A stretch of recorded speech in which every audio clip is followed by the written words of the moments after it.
the multiverse didn't begin with the movies. Long before the MCU dreamed of Secret Wars, Marvel Comics had already shattered reality. A story so massive, so game-changing, that nothing in comics was ever the same again. Heroes and villains ripped from Earth, a godlike being playing with their lives like chess pieces, and a war that decided the future of Marvel itself. This is the tale of Secret Wars. It begins in 1984. Marvel releases a crossover that no one had ever attempted before. Every major hero, every major villain. One story, one battlefield. The event is called Marvel Superheroes Secret Wars, and it all starts with a cosmic entity known only as the Beyonder. Mysterious, omnipotent, curious about humanity, the Beyonder peers across dimensions and becomes fascinated by the concept of conflict. So he issues a command. He creates a planet, Battleworld. A patchwork of stolen landscapes from across the universe. Mountains, cities, alien terrain, all fused into one bizarre world. And then he abducts them. The Avengers, the X-Men, the Fantastic Four, Spider-Man, even the Hulk. In an instant, they're torn from Earth and placed on this strange new battlefield. And they're not alone. Across the horizon, another force materializes. Dr. Doom, Ultron, Magneto, Kong, Enchantress, Absorbing Man, Galactus himself, a pantheon of villains. Each just as confused, each just as dangerous. Then comes the voice of the Beyonder. Slay your enemies, and all that you desire shall be yours. Nothing you dream of is impossible. The rules are simple. Fight, win, claim your ultimate reward. And in that instant, the greatest war in Marvel history begins. At first, the heroes struggle to even process what's happened. Why them? Why now? What's the Beyonder's true plan? But they don't have time to debate, because the villains strike first. Dr. Doom rallies his side with promises of conquest. Magneto stands apart, refusing to be anyone's pawn. And Galactus doesn't even care. He looks not at the heroes, not at the villains, but at the Beyonder himself. And with a god's hunger, he seeks to consume him. The first clashes are brutal. The heroes are scattered. The villains fight with no restraint. Buildings collapse. Mountains shatter. Spider-Man discovers that even among gods and monsters, his agility keeps him alive. The X-Men question whether they can trust the Avengers. And the Hulk, the Savage Hulk, proves to be their greatest weapon. But then comes the first twist. Doom doesn't want to play the Beyonder's game.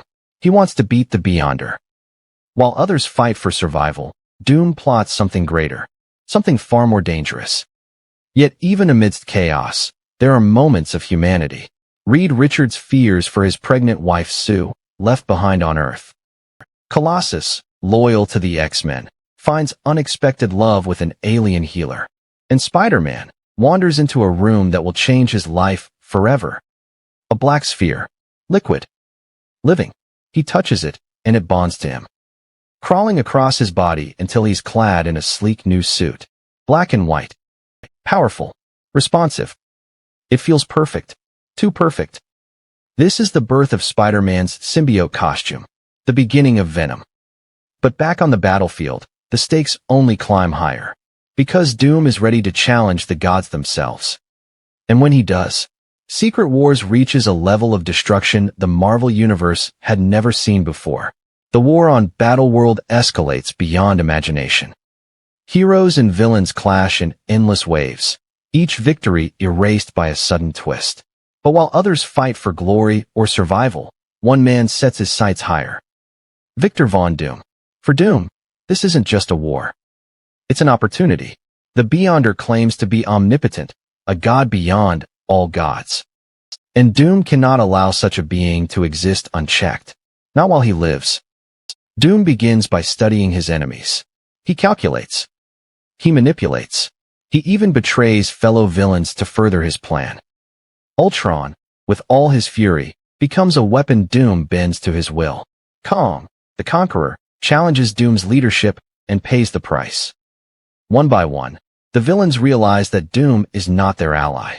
He is their master. And then comes the turning point. Galactus, The devourer of worlds does not care about the Beyonder's little game. He hungers for something greater. He seeks to consume the Beyonder himself, to devour omnipotence. He summons his world ship. The heroes tremble at its arrival, certain their end has come. But Doom sees opportunity. Doom confronts Galactus. Imagine it. A mortal man standing before a cosmic god, cloaked in arrogance and steel. He dares to face Galactus, not as prey, but as rival. Their clash is titanic. Galactus towers with cosmic rage. Doom answers with science, sorcery, and unshakable will. The battle rages, but in the end, Doom cannot overpower the Devourer. Even Doom must admit this is not yet his moment. But he learns. He studies Galactus's methods. He steals fragments of knowledge meant for gods. And soon, Doom sees the path to something greater.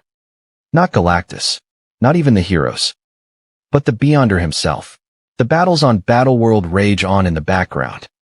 The X-Men split from the Avengers, unable to trust their leadership. Colossus finds himself torn between love for Kitty back home and his feelings for the alien healer, Zaji.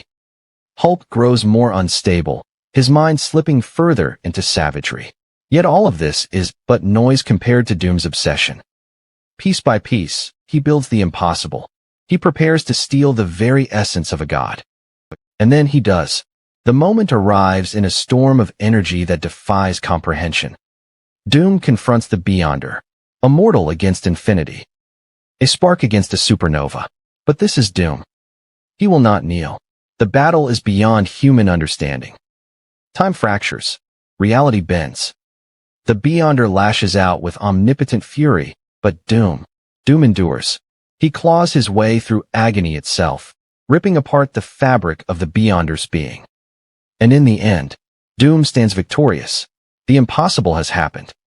Victor Von Doom absorbs the power of the Beyonder. He is no longer man. No longer mere sorcerer or scientist. He is God. The heroes barely have time to comprehend it. They watch as Doom reshapes Battleworld with a thought. He heals his wounds. He bends reality to his will. He is omnipotence in armor. And yet, there is something strange. For all his power, Doom struggles to maintain control. The Beyonder's essence still burns within him, threatening to tear him apart. But Doom hides his weakness well. He stands before the heroes and declares, "Kneel before your God." The secret wars have shifted. No longer is it heroes versus villains. No longer is it a contest of might. Now it is Doom versus everyone. The battlefield has changed forever. Where once stood mortals, gods, and monsters, now stands one being above them all. Doom. Clad in the stolen omnipotence of the Beyonder, Doom gazes upon Battleworld with absolute authority. Mountains rise. Seas vanish. Stars flicker at his command.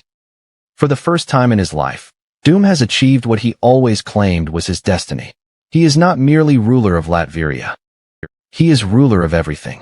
The heroes gather, but none dare make the first move. How do you fight a god who can erase you with a thought? Captain America whispers a truth no one wants to hear. This may be the end. Yet, not all hope is lost. Because even with infinite power, Doom is still Doom. Beneath the godhood lies arrogance. And arrogance can be exploited. The cracks begin to show. Though Doom reshapes reality, the Beyonder's essence fights back. His body strains under the weight of divinity. In private moments, Doom feels agony he cannot reveal, but his enemies sense it. They see the hesitation in his gestures, the brief flicker of pain across his armored face. And so, the heroes gamble everything. They launch their final assault. The clash is apocalyptic. Thor summons storms that rage across worlds. Hulk smashes with fury that shakes the very land. The X-Men strike in perfect coordination, blades of light and willpower against impossible odds. But Doom swats them aside like insects. Storm's lightning is bent back upon her. Hulk is crushed under gravity itself. Even Thor's hammer falls, shattered against the will of a god. One by one, the heroes collapse. Yet still, Captain America rises. Cap knows he cannot win. He knows his shield, his strength, his courage mean nothing before omnipotence. But he stands anyway, bruised, broken, unyielding. Doom raises a hand to erase him from existence. And then it happens. The Beyonder surges. The stolen power turns against its thief. For a heartbeat, Doom falters. And in that heartbeat, Cap strikes. Not with strength, not with might, but with defiance. And that defiance is enough. The Beyonder seizes the moment. In a storm of light and fury, he tears free from Doom's grasp. The godhood vanishes. The omnipotence is restored to its rightful source. And Doom, once again, is just a man. The Beyonder, amused by the struggle, resets the board. The heroes are restored. The villains defeated.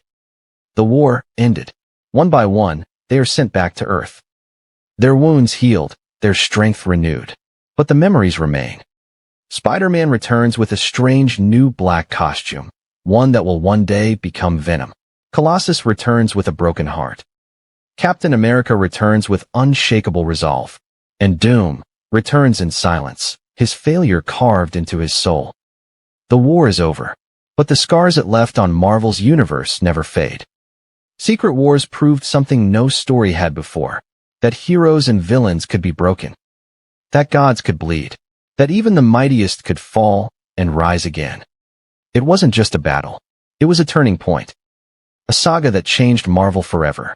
And at its core, one haunting truth remains. If Doom can steal the power of a god once, he can do it again.